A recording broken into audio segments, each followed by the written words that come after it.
Hello दोस्तों, जय हिंद, वंदे मातरम। दोस्तों, आज हम बात करेंगे राहुल गांधी के उस विजिट पे जिस पे पूरा भारत अभी बात कर रहा है, चर्चा कर रहा है। दोस्तों, अमेरिका गए थे कुछ दिन पहले राहुल गांधी। वहां पे जाके यूनिवर्सिटी ऑफ टेक्सास के स्टूडेंट के सामने वो जब बात कर रहे थे, भाषण दे रहे थे, तब उन्होंने क्या कहा था। उन्होंने कहा कि भारत में डेमोक्रेसी खतरे में है, डिक्टेटरशिप का रूल चल रहा है और कॉन्स्टिट्यूशन खतरे में है। वाह! राहुल गांधी जी डिक्टेटर अगर होते नरेंद्र मोदी जी, यहाँ पे अगर डिक्टेटरशिप का रूल होता तो मुझे नहीं लगता कि आप जाके ऐसी बात कर सकते हैं अमेरिका में जाके। पहली बात।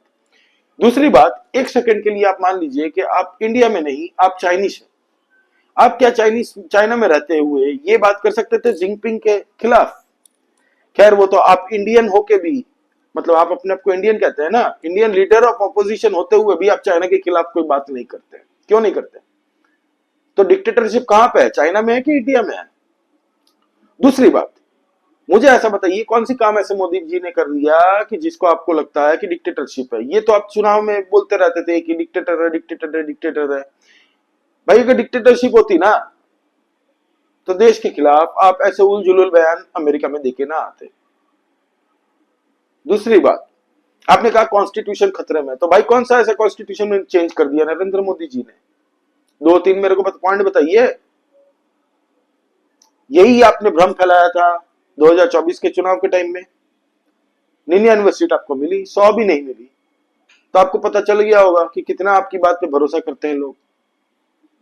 चलिए मान लेते हैं आपकी बात कि डिक्टेटर है नरेंद्र मोदी, यहाँ पे डिक्टेटरशिप चल रही है, डेमोक्रेसी खतरे में है और कॉन्स्टिट्यूशन खतरे में। तीनों बात आपकी मान लेता हूँ एक सेकंड के लिए। तो पब्लिक बेवकूफ है, 240 सीट दी है, जनता नहीं दी है ना। उसको पीएम बना के नरेंद्र मोदी जी को पीएम चूज किया है ना। क्यों किया? पब्लिक। तो आप भी मैंडेट मानिए ना, आप भी रेस्पेक्ट कीजिए ना पब्लिक की चॉइस को। आपने आपको जो भ्रम फैलाना था भारत में डेमोक्रेसी खतरे में है, डिक्टेटरशिप है, भारत जोड़ो यात्रा, फलाना ढिकना, सब कर लिया। उसके बाद में 240 सीट नरेंद्र मोदी जी की पार्टी को दिया पब्लिक ने। तो आप भी पब्लिक मैंडेट को रेस्पेक्ट कीजिए ना। अब आता है दूसरी पॉइंट पे। आपने अमेरिका में जाके ये कहा कि आप कास्ट कंसेंसस करना चाहते हैं इंडिया के अंदर, जाति जनगणना। क्यों भाई? जो आपके स्टेट्स है कांग्रेस के, पहले वहां तो कर लीजिए। क्या मिल जाएगा जाति जनगणना करके? आपको पता चलेगा कौन कौन सी जाति कितने परसेंट की है यहाँ पे और क्या क्या कमाती है, राइट? क्या आप 90% या 100% रिजर्वेशन कर दोगे? कर दो। आपने अमेरिका में जाके अभी कहा है कि मैं रिजर्वेशन खत्म कर दूंगा जब मुझे सही टाइम लगेगा हमें। तो आपको भी नहीं पता कि आप कास्ट कंसेंसस करके क्या होगा, बस बोलना है, बोल दिया कास्ट कंसेंसस, कास्ट कंसेंसस। वही आपने अर्नब जब इंटरव्यू लिया था 2014 में, तब आपने कहा था ना कि women empowerment, women empowerment, women empowerment. जनता ने वोट दे के मोदी जी को पीएम बना दिया। अभी आप वही बात कर रहे हो, जाति जनगणना। भाई क्यों? किसी को नहीं पता। खैर, अभी चुनाव है हरियाणा, महाराष्ट्र और जम्मू एंड कश्मीर, तो आपको पता चल जाएगा कि जनता क्या चाहती है ना। आप जम्मू एंड कश्मीर में आपकी जो अलायंस पार्टी है वो कहती है कि 370 हम लोग फिर से ला देंगे, भले 10 से 20 साल लग जाए। कैसे ला दोगे भाई? आप देश की बात कर रहे हो कि देश के खिलाफ बात कर रही है आपकी अलायंस पार्टी, और आप उसी के साथ चुनाव लड़ रहे हो। वाह! आपने अमेरिका में ये कहा कि अनएम्प्लॉयमेंट प्रॉब्लम बहुत है इंडिया और अमेरिका के अंदर। अनएम्प्लॉयमेंट प्रॉब्लम इसलिए है ताकि चाइना में क्योंकि प्रोडक्शन मैसिव होता है और वहां पे मैन्युफैक्चरिंग यूनिट्स बहुत सारी है। तो पहली बात, आप अमेरिका में बोल रहे हो, क्या सीआईए को नहीं पता, अमेरिका को नहीं पता कि कितना चाइना में अनएम्प्लॉयमेंट है? हम इंडियंस को पता, पूरे वर्ल्ड को, पाकिस्तानियों को भी पता होगा, आपको नहीं पता।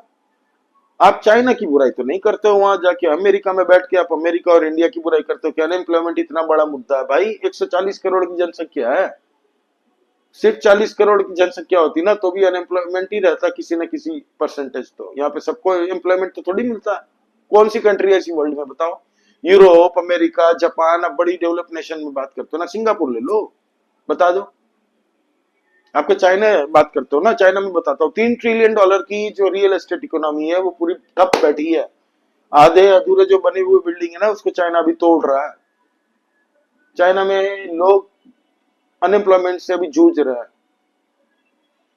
30 से 40% बताया जा रहा है वहां पर अनएम्प्लॉयमेंट रेट। चाइना, हाँ जी हाँ, स्टील इंडस्ट्री की बांस बखिया उतेर दिया अमेरिका ने कोविड के टाइम से।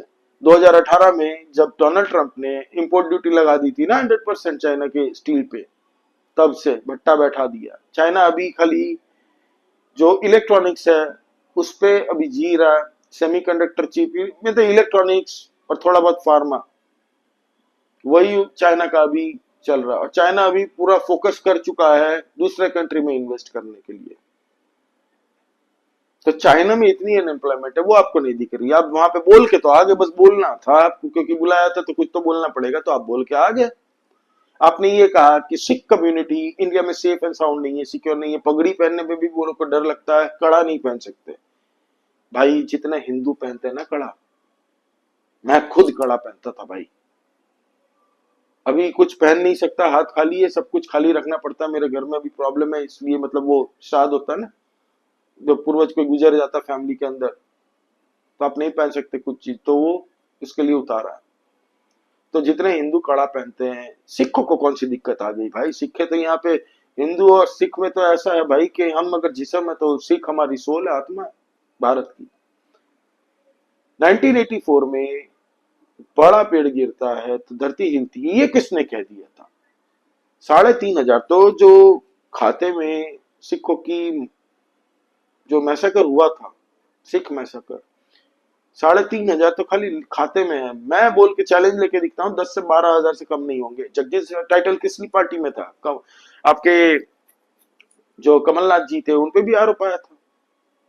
और आप 1984 में आपकी पार्टी ने सब कुछ करवाया, और उसके बाद आप लोग बोलते हो कि सिख सेफ नहीं है भारत।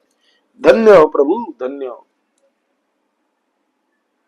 आपने वहां पे जाके ये कहा कि मेक इन इंडिया काम ही नहीं कर रहा। भाई शादी भी होती है ना तो 10 महीने लगते हैं, बच्चे होने में 9 महीने, ठीक है? आज ऐसे ही नहीं, 70 साल में आपने जो किया है ना, कुछ नहीं हुआ। जब मेक इन इंडिया था आपने मजाक भी उड़ाया था मेक इन इंडिया का, कैसे थोड़ी रातों रात हो सकता है। भाई 2014 में किया था, उसकी चेंजेस हमें दिख रहे हैं, पूरे भारत को दिख रहा है। आपको नहीं दिख रहा होगा, आपने कौन सा चश्मा पहन लिया होगा पता नहीं है। 10 साल बाद आपको मेक इन इंडिया क्या है आपको पता चल जाएगा। आपके चाइना को पूछो ना, इंडिया की आप ऐसे बात करते हो जैसे इंडिया तो कुछ कर ही नहीं रहा है। नरेंद्र मोदी जी बस जो है वो तो लीडर ऑफ ऑपोजिशन की वजह से इंडिया टिका हुआ।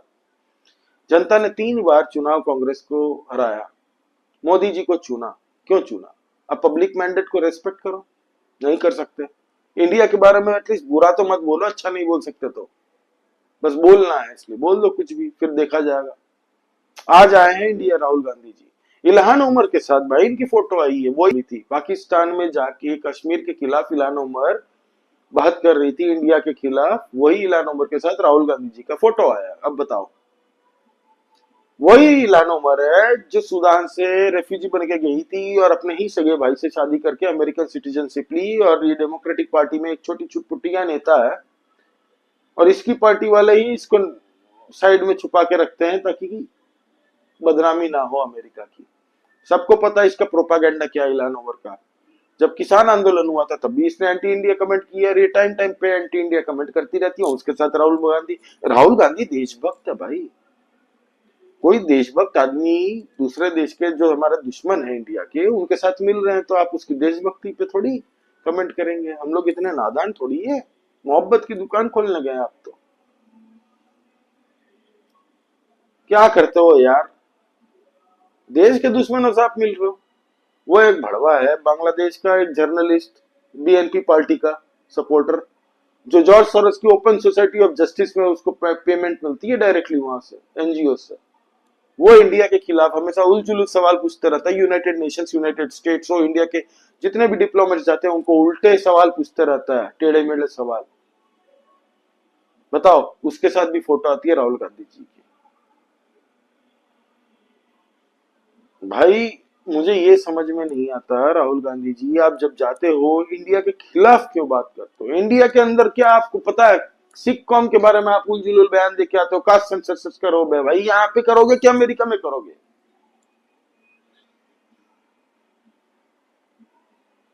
तो ये दोस्तों, आपको वोट देने से पहले 50 बार सोचना है। हमारे देश को सारे युवाओं को सोचना पड़ेगा कि हमारा देश किस तरफ जा रहा था पहले, 2014 के बाद कहाँ जा रहा है, और कहाँ किसको कौन पहुंचाना चाह रहा है इंडिया को। अब लीडर ऑफ ऑपोजिशन और देश का लीडर ऑफ ऑपोजिशन एक हफ्ते से गायब है। वाह, सोचो। चलिए खैर, ये आपकी राय है।